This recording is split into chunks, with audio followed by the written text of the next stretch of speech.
बच्चों, इस वीडियो में हम पढ़ेंगे chapter a tribute to humanity Neerja Bhanu. उससे पहले क्रिएटिव कॉर्नर में दी गई एक्टिविटी करेंगे। यहाँ पर बच्चों कुछ अनस्क्रैम्बल वर्ड हैं जिनको सही करके हमें फिल इन द ब्लैंक्स में फिल करना है।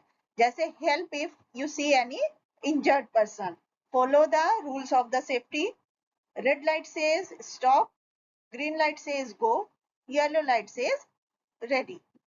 आइए अब इस स्टोरी के बारे में पढ़ते हैं। बच्चों, ये चैप्टर जो है वो नीरजा भानोट से संबंधित है, जो कि 2 महीने अपनी शादी के 2 महीने बाद ही अपने घर वापस आ गई थी due to the dowry pressure, दहेज की वजह से, दहेज के दबाव की वजह से वो वापस आ गई थी। तो नीरजा भानोट जो थी वो हरीश और रामा भानोट के यहाँ पैदा हुई थी 7 सितंबर 1963 में चंडीगढ़ में।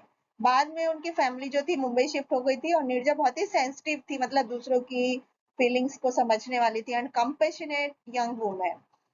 तो हर इनर ब्यूटी, उसकी जो आंतरिक सुंदरता थी वो उसके सेरेन यानी कि उसके काम और पीसफुल फेस से एकदम साफ झलकती थी। तो following a conventional arranged marriage, एक अरेंज मैरिज हुई उसकी 1985 में और उसका हस्बैंड जो था उसने गल्फ में ज्वाइन कर लिया। Under the strain of dowry pressure, दहेज प्रथा की वजह से नीरजा जो है उसके पेरेंट्स के पास बॉम्बे 2 महीने में ही वापस लौट आई। तो नीरजा एक डिग्निटी और स्ट्रेंथ वाली वुमेन थी, यानी कि सेल्फ रिस्पेक्ट वाली वुमेन थी। She would not relent to pressure of dowry, वो दहेज के को एग्री नहीं करती थी। And her husband set humiliating condition for her to return to him, और उसके पति ने उसके लिए ऐसी कंडीशंस बना दी उसकी बेइज्जती वाली कि उसे घर वापस आना पड़ा। और नीरजा की फैमिली डिड नॉट कंप्लाई, यानी उसने उनका नियम नहीं माने। तो मैरिज हैड टर्न सोर, उसकी शादी खटाई में पड़ गई और नीरजा ने लाइफ में आगे बढ़ने का निश्चय किया और उसने एक मॉडलिंग कॉन्ट्रैक्ट साइन कर लिया। और थोड़े से बाद ही वो फ्लाइट पर्सर यानी एक उड़ान मतलब फ्लाइट की ट्रेनिंग वो करने लगी। इमेंसली डेडिकेटेड, बहुत ज्यादा डेडिकेटेड थी अपने काम के प्रति। तो नीरजा बहुत ही रिस्पॉन्सिबल थी और वो फ्लाइट अटेंडेंट बन गई। 5 सितंबर 1986 को वो एक लंबे शूट पर गई मॉडलिंग असाइनमेंट के लिए और उसका she was the senior flight person on the flight on which her courage was to be tested. तो टेस्ट जो था वो हमारे देश के लिए इतना स्पेशल था उसकी ह्यूमैनिटी का कि कराची में प्लेन जो था वो हाईजैक हो गया था। 4 हेविली आर्म टेररिस्ट ने प्लेन हाईजैक कर लिया था और इमीडिएटली नीरजा को धक्का मारकर कैप्टन के को इन्फॉर्म करने के लिए कॉकपिट की तरफ भेजा और टेररिस्ट ने उसको पकड़ लिया उसकी चोटी से। And she manage to shout the hijack code, उसने जैसे तैसे हाईजैक कोड को बोल दिया और अनदर फ्लाइट अटेंडेंट जो था उसने वो कोड जो था आगे कन्वे कर दिया।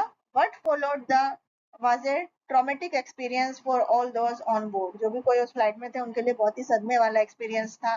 3 मेंबर कॉकपिट में थे, पायलट, को पायलट और फ्लाइट इंजीनियर। वो सब बहुत ज्यादा डर गए थे and deserted the plane and the 360 passenger. और 13 मेंबर जो केबिन क्रू के थे वो टेररिस्ट जो थे वो उनका मतलब बहुत ही निर्दयी थे उनके प्रति।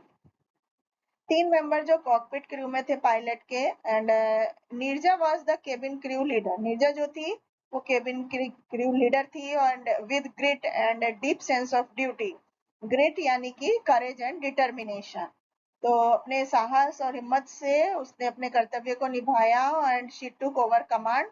एंड उसने पैसेंजर्स को शांत रखा और इंश्योर किया कि वो सब कंफर्टेड हों और उसने अपनी पैसेंजर्स की जरूरतों को पूरा किया। एंड शी रियलाइज्ड कि terrorist would harm the American passengers the most. तो इसलिए उसने क्या किया, टेररिस्ट को कंफ्यूज करने के लिए उसने जो अमेरिकन पासपोर्ट्स थे वो सब चुपचाप कलेक्ट कर लिए और उनको छुपा दिया। तो trauma of the hijack continued for about 17 hours, 17 घंटे तक लगभग ये चालू रहा हाईजैक का trauma. And since the power had begun to fail, flight की पावर चली गई, लाइट हल्की हो गई। टेररिस्ट ने सोचा कि पैसेंजर्स को इस अंधेरे से बाहर निकलने की कोशिश करेंगे and it would be difficult to hold them at ransom. तो they began firing at random, उन्होंने फायरिंग शुरू कर दी। बट तुरंत जो नीरजा थी वो इमरजेंसी डोर की तरफ गई और उसने दरवाजा खोल दिया और डेस्परेटली वो चिल्लाई एकदम, गेट आउट, रन। सब लोग वहां से भाग गए।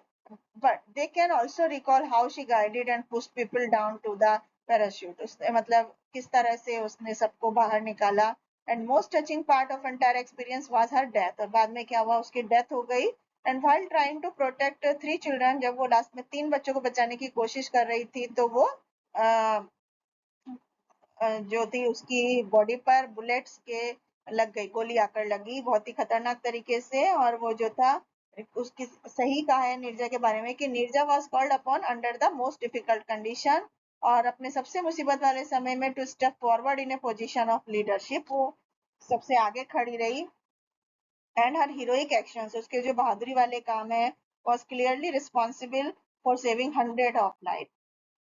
Weekend review remark, for she was brave in life, brave in death, कि वो जीते जी भी बहादुर रही और मरने में भी बहादुरी दिखाई उसने। And only stewards to have commanded an aircraft and held the hijacker to bay was an Indian। तो नीरजा भनोट को अशोका चक्र अवार्ड मिला, India highest civilian award bravery के लिए अशोका चक्र मिला कि her loyalties to the passenger of the aircraft in distress will forever be lasting tribute to the finest quality of human spirit. और उसको तमगा ए इंसानियत, पाकिस्तान का जो वर्ड है, उसका भी नाम मिला। नीरजा के पेरेंट्स जो थे वो shattered yet proud of their daughter's heroism, वो अपनी बेटी की बहादुरी के लिए बहुत प्राउड थे। And they set up a trust with an initial amount of 36.5 lakh रुपए से उन्होंने ट्रस्ट खोला। एंड इस तरह से other award goes to Indian women who was fought against social injustice, जैसे कि डाउरी है, डिसरेशन है। तो ये अवार्ड जो थे उसकी याद में bravest, one of the bravest women of our country. तो बच्चों, इस कहानी से क्या मोरल सीखने को मिलता है कि we should be courageous and fight against badness, कि हमें हमेशा हिम्मत रखनी चाहिए और बुराई के खिलाफ लड़ाई लड़नी चाहिए। Thank you.